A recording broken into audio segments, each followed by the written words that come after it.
but I just saw him today, and no, it's going to be interesting. And, the competition, I look forward to it.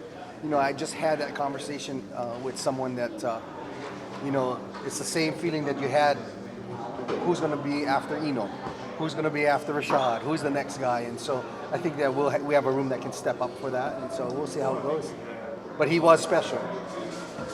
How rewarding is it for you to see what he did in his 2 years here and what he was like when you first had him and what he was like when he left here? I think that's the maturity part of it. I think he matured in all ways, not only, from a physical standpoint that we all saw in spring, but more of a mental and a professionalism that he, carried over from the previous year. I think that helped him more than anything else. And so just watching him grow and develop, I think that he became more of a complete back once he understood what the professional side looked like. Is losing Cam a media topic? I mean, how often do you talk to your players from the end of the Texas game until now about Cam Scattergood? There's more fans than anything else that want to talk about him. Our guys just move on in the room and prepare like who's next. But you always get fans in the around town and the community that want to ask about him and how he is. But especially with the draft coming up in April and where is he going to go? Shoot, I have no idea. But those conversations are always had. And are they being had with you? How many teams have reached out to you? You always do with the scouts, and then previous running backs coaches from different organizations contact me because a lot of them have coached in collegiate level and I've known before, and so those conversations are had. Yes. When you talk to scouts, what do they bring up the most? What's the question that they bring up to you most often? More than the physical attributes, because I think they can see that on tape. Character, how does he prepare, how does he learn, all those things that they don't see on the field, all the background stuff. And so those are the more the conversations that we have. Everything that he brings, what's the most difficult to replace? The versatility, the toughness, what is it? Whenever you look at the running back, I think it's the yards after contact, and things that, I thought the offensive line did an incredible job this year. We asked for 3-4 yards, and that's an efficient play. Now, efficient to Cam Scattergood is hit after 3 or 4, and then he goes 30.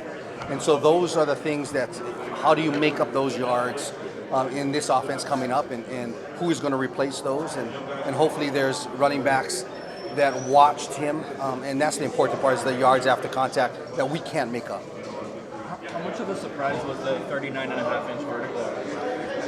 That wasn't too much because what people don't understand about Cam, he's an incredible athlete. Like, if you go bowling, he can bowl. And if you go play pool, he can play pool. If you go play basketball, he can play basketball. And then he wants to try out for baseball. And so the athletic ability of him, it's not surprising. And he's so explosive.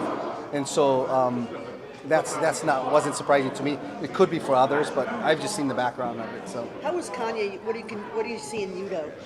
I liked his downhill one-cut ability.